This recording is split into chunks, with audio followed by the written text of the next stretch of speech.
اول يوم رمضان وكلنا قاعدين على السفره، انت بتمسك ريموت علشان خاطر تشوف قنوات علشان الاذان، وفجاه الاعلان اللي بيطلع لك كده من غير ولا سلام ولا مقدمات، اعلان كومباوند جديد. تعالوا عيشوا الرفاهيه، تعالوا سيبوا الزحمه، تعالوا سيبوا ناسكم، تعالوا سيبوا حياتكم، تعالى يا جربوع يا معفن من المكان اللي انت فيه وتعالى اسكن عندنا. يعني اعلان المفروض يقنعني طالع يشتم. طب اقول لك لا، هو مش بيشتمك، هو بيقول الحقيقه اللي هو شايفها انه احسن منك. هو ده اصل الموضوع.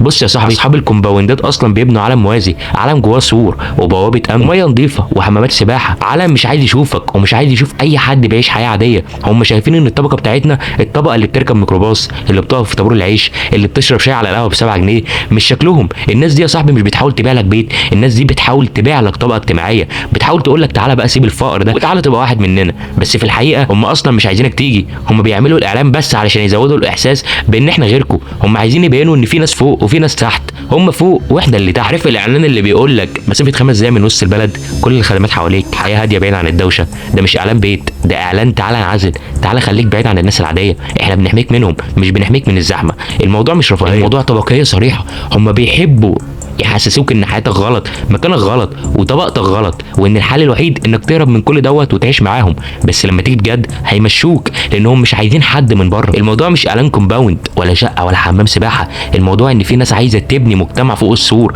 ومجتمع تحت السور. هنجيب مثال واضح وبسيط، اعلان مصطفى غريب. الاعلان ده بيشتمك حرفيا وانا مش باوفر. الاعلان ده جايب لك ان مصطفى غريب بيرجع كل يوم من المنطقه الشعبيه وبيلاقي عربيته مكسوره، وبعدها يدخل البيت يلاقي حرامي واقف جوه. وباختصار هو بيشتمك، بيقول لك ان احنا ما بنعرفش يعني ايه امان، وان الامان الحقيقي عندهم هناك. بس الحقيقه لو انت عايش بقى في منطقه شعبيه بجد هتعرف ان محدش يقدر يسرق منك حاجه، علشان الكل يعرف بعض، عشان الكل عارف بعض هناك، والناس هناك في ظهر بعض.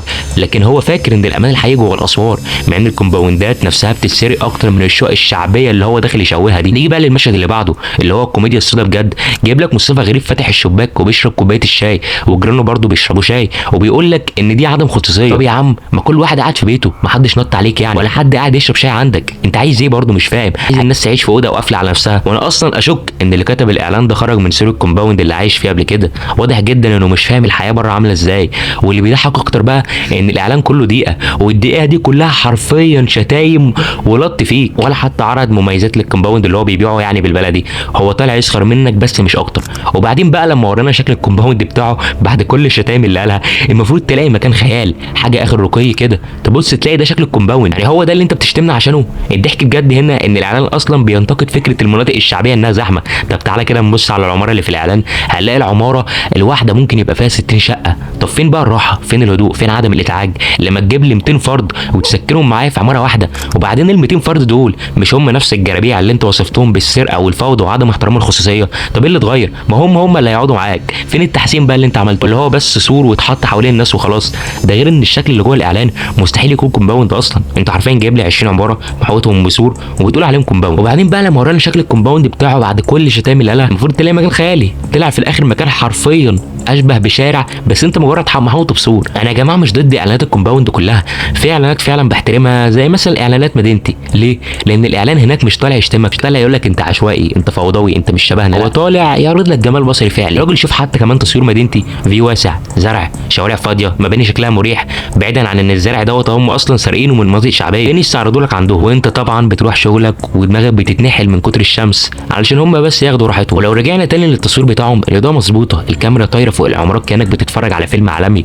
ده اعلان بيقول لك بص ده اللي عندنا، لو يناسبك تعالى، من غير ما يعمل نفسه ارقى منك، ومن غير ما يحول حياتك انت لنكته. تبص على الفيو اللي بيصوروه اهو، حلو، في زرع وفي مساحات وفي شكل لطيف، بس محدش قال لك لازم قبل ما توريني الجمال ده تقعد تشتمني دقيقه بحالها وتفكرني ان انا سبب في خراب مصر. اصل فعلا لو اعلانك جميل وفي فعلا خدمه وفي جوده حقيقيه، مش تحتاج تهزق المشاهد علشان يقتنع.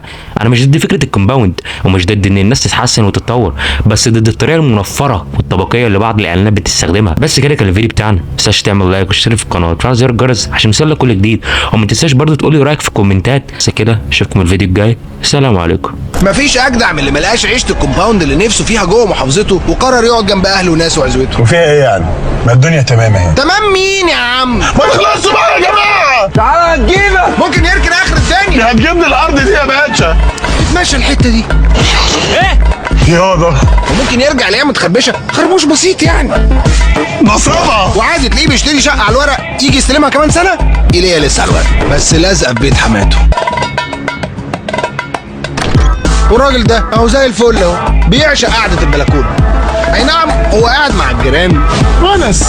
شايف اللي بيفحت نفسه طول اليوم في الشغل ده يرجع ينام وسط عيلته. هو في عماره بتتبني قدامه هسد ودني. وعندك ده 5 دقايق يوصل من شغله لبيته. حرامي! خلاص نسيت دي. يا جماعه كده كتير قوي بقى، انا زهقت. وانت جاي على نفسك ليه؟ ما عندك صندوق التنميه الحضريه عمل لك كومباوند كامل متكامل